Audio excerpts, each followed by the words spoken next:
মানুষ রূপে প্রেরণ করলেন।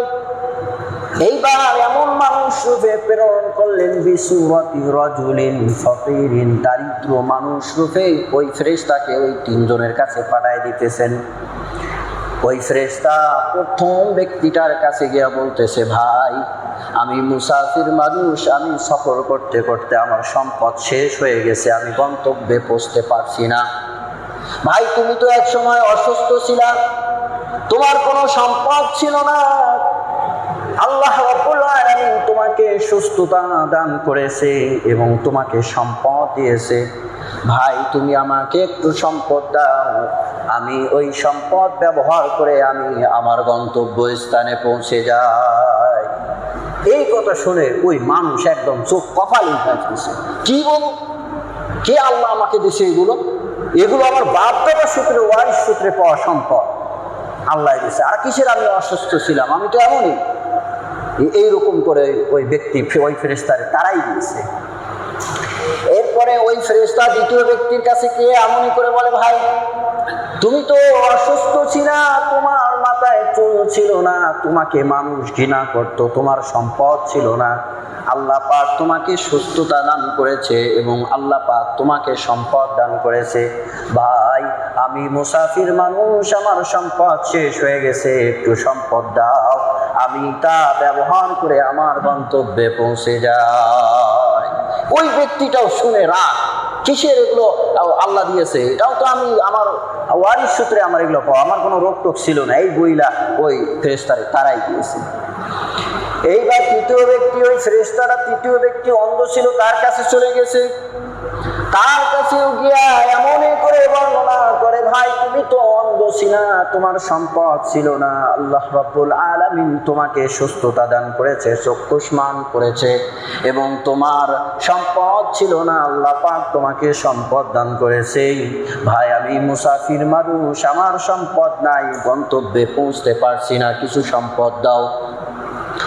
তখন ওই অন্ধ ব্যক্তিটা বলে, ভাই না তুমি ঠিকই বলেছো, আমার কিছু ছিল না, আমি অন্ধ ছিলাম, আমার সম্পদ ছিল না, আল্লাহ পাক আমাকে চক্ষুষ্মান করেছে এবং আল্লাহ রাব্বুল আলামিন আমাকে সম্পদ, অঢেল সম্পদ দিয়েছে।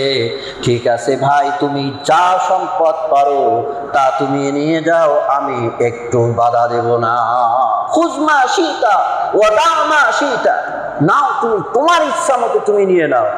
লা আজহাদুকা লা আজহাদুকা আল ইয়াউম বিশাইইন আখাযতাহু, তুমি যা নিবে তাই নিবে, তোমার একটা জিনিসও নিতে আমি বারণ করব না, আল্লাহর জন্যই তোমাকে দিতেছি। ফেরেশতারা খুশি হয়ে গেছে। এইবার ফেরেশতা ওই ব্যক্তির জন্য দোয়া করেছে, বারাকাল্লাহু লাকা ফি মালিকা, আল্লাহ তোমার মাল সম্পদের মধ্যে আল্লাহ পাক বরকত দান করুক, তোমার সুস্থতার মধ্যে আল্লাহ পাক বরকত দান করুক। এরপরে ওই দুই ব্যক্তি, প্রথম দুই ব্যক্তি আবার ওই পূর্বের হালতে পৌঁছে গেছে। আবার ওই পূর্বের হালত ছিল অসুস্থ, সম্পদহীন, এমন হয়ে গেছে। আর এই তৃতীয় ব্যক্তি, অন্ধ ব্যক্তিটা, মাল আরো বৃদ্ধি হচ্ছে। মাল বৃদ্ধি করনেওয়ালাকে, এটা স্বাভাবিক ঘটনা নয়, এইটা বুখারী মুসলিম শরীফের হাদিস। বুখারীতেও বর্ণনা আছে, এটা মুসলিম শরীফেও আছে।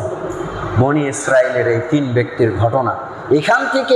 এখান থেকে মুফাসসিরিনগণ বলেন যে এইটা মাল সম্পদ মানেই আমাদের পরীক্ষা। আল্লাহ পাক মাল দিয়েছে মানে আমাকে পরীক্ষা করবেন, মাল আমি কোথায় খরচ করছি, কে দিয়েছে, ধারণাটা কোথা কি আসে মাথায়, সব আল্লাহ দেয়, আল্লাহ বাড়ায়, এটা বুঝতে হবে।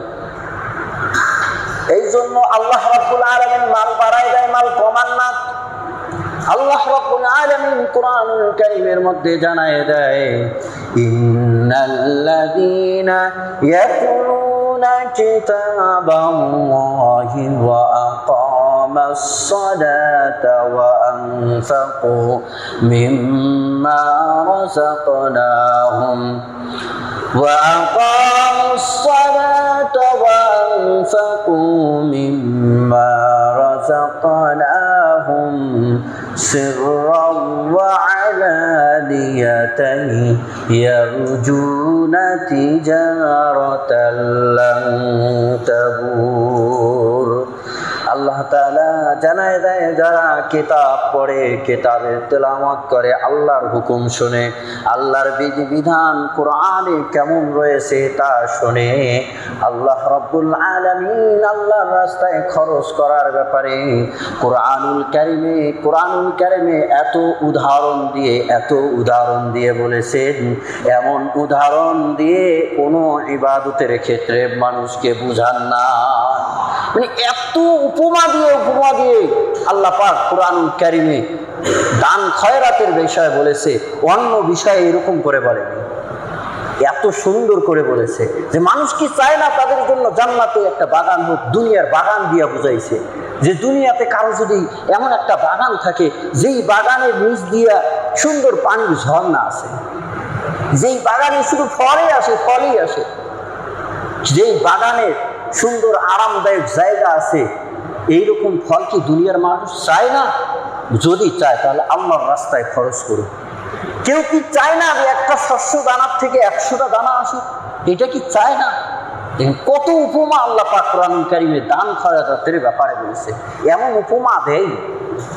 আল্লাহ রাব্বুল আলামিন বলেন, যারা এই বিধান জানে, যারা এই কোরআনুল কারীমের এই কথাগুলো বুঝে শুনে, আর ওই সমস্ত মানুষরা যারা নামাজ আদায় করে, আল্লাহর রাস্তায় খরচ করে, গোপনে করে, প্রকাশ্যে, প্রয়োজন হলে প্রকাশ্যে করে, আল্লাহকে রাজি খুশি করার জন্য গোপনেও করে, প্রকাশ্যেও করে, আর আশা করে আল্লাহ রাব্বুল আলামিনের কাছে ব্যবসা রূপে যেন এই ব্যবসা ধ্বংস না হয়ে যায়, লিওয়াফিয়াহুম উজুরাহুম, আল্লাহ রাব্বুল আলামিন যাতে করে তাদের প্রতিদান পূর্ণাঙ্গ রূপে দান করেন।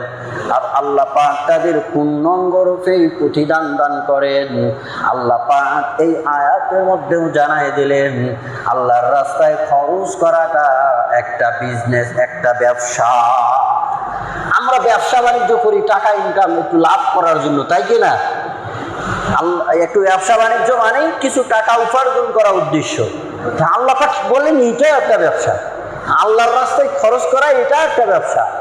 কেমন কথা? ব্যবসা করে টাকা দিচ্ছি আবার চলে যাচ্ছে, ওটা আবার ব্যবসা কেমন?